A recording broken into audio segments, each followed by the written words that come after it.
Hello বন্ধুরা, কেমন আছো সবাই? আশা করবো তোমরা ভালো আছো, সুস্থ আছো। তো আমি কিন্তু আজকে তোমাদের হাট গোবিন্দপুরের বড় মায়ের মন্দিরে দ্বিতীয় পর্ব তোমাদের সঙ্গে শেয়ার করে নিচ্ছি। তো মায়ের কিন্তু পুজো দেয়া হয়েছে। এখন ভক্তরা এসে কিন্তু ভিড় করে বসে আছেন সবাই। আর মা কিন্তু এখন ভরে পড়েছেন দেখো। আর মায়ের আদেশ অনুযায়ী কিন্তু এখন ভক্তরা যার যা সমস্যার কথা কিন্তু সরাসরি মায়ের সঙ্গে এখন কিন্তু কথা বলবেন। দেবো, পুষ্প দেবো, বুঝতে পেরেছিস? যেমন বলেছিস সেরকম থাকবি, কোনো অসুবিধা হবে না। মাদুলি আর পাল্টাবো না তো? না। তাহলে তোমরা শুনলে ভক্ত আর মায়ের মধ্যে কিন্তু কথা হচ্ছে। আর মা যেমন করে আদেশ দেন, যা যা পড়তে বলেন, যা যা নিয়ম মেনে থাকার জন্য বলে সেটাই কিন্তু থাকলে আর সঙ্গে সঙ্গেই কিন্তু মা সবাইকে সুস্থ করে দেন।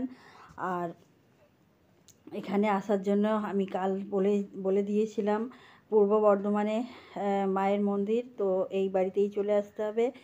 আর 11টার মধ্যে আসলে ভালো হয়, কারণ মা 12টার মধ্যে পুজোয় বসেন। তো মায়ের সঙ্গে আর ভক্তদের সঙ্গে কিন্তু কথা হচ্ছে। আর 1 টাকার একটা কয়েন দিয়েই কিন্তু মায়ের সংকল্প করেই এই মা সমস্যার সমাধান করে দেন সব ভক্তদের।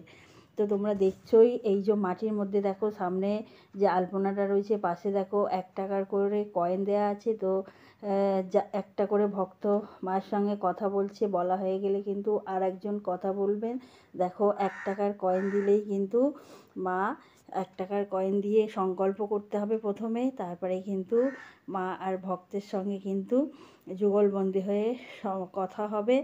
আর যার যা সমস্যা সেটা কিন্তু মেটানোর চেষ্টা আর শুরু হয়ে যাবে। হাট গোবিন্দপুরে এই বড় মায়ের মন্দির এখনও কিন্তু অনেক ভক্তদের অজানা রয়েছে। তো যারা এখনও জানো না তারা কিন্তু আমার এই ভিডিও দেখে তোমরা অবশ্যই উপকৃত পাবে। আর মায়ের নাম স্মরণ করো আর মায়ের কাছে যাও। যাদের কিছু সমস্যা থেকে আছে তারা মায়ের কাছে যাও। আর অমাবস্যায় আর শনি মঙ্গলবারেই কিন্তু মায়ের ভর হয়, ওই সময় কিন্তু মা ভক্তদের সঙ্গে কথা বলেন। আর শুধু শরীরে রোগ জ্বালার কোনো সমস্যা নয়, যে কোনো সমস্যায় কিন্তু মায়ের কাছে গিয়ে সমাধান অনেকেরই হয়েছে, আরও হবে। তো তোমরা চাইলে তোমাদের পারিবারিক কিছু সমস্যা থাকলে, শারীরিক কিছু সমস্যা থাকলে তার জন্যও কিন্তু এই মায়ের বাড়িতে চলে যেতে পারো। আর হাট গোবিন্দপুরে বড় মায়ের মন্দির, আর পূর্ব বর্ধমানে বললাম, আর দীপা মায়ের মন্দির। আর সেখানে তোমরা যে কাউকে জিজ্ঞাসা করবে, বলবে যে দীপা মায়ের বাড়িতে যাব, তো সবাই কিন্তু দেখিয়ে দেবে। তো সেখানেই কিন্তু তোমরা চলে যেতে পারো। আর তোমাদের যদি ভিডিওটা দেখে ভালো লেগে থাকে, আরও ফুল তথ্য আমি তোমাদের সঙ্গে শেয়ার করে নেব। তো কমেন্টে কিন্তু তোমরা অবশ্যই আমাকে জানাও।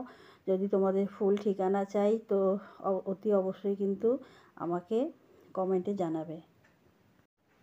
এখন দেখো যার যা সমস্যা ছিল সেটা কিন্তু মাকে বলা হয়ে গিয়েছে। আর মা কিন্তু এখন যে আদেশটা দিয়েছিলেন যে ঝেড়ে দেওয়ার জন্য, তো সেটা কিন্তু দেয়া হচ্ছে যার যার বলা হয়েছিল। আর মায়ের আশীর্বাদী ফুল দেখো, মায়ের প্রসাদ মানেই মায়ের আশীর্বাদী ফুল। তো এই যে বড় মা দেখো, মা কিন্তু এই যে তালপাতার কুঁড়ে ঘরেই থাকতে চায়।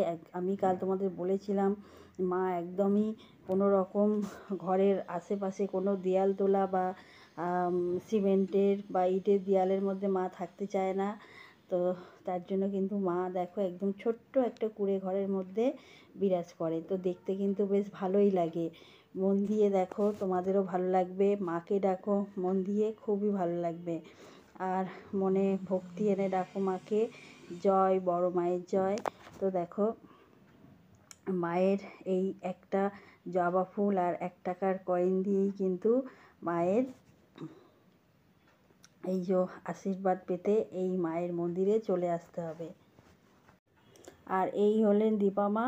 তো একটা অবাক কাণ্ড যে এই মায়ের মন্দিরে কিন্তু কোনো রকম মায়ের চাহিদা নেই।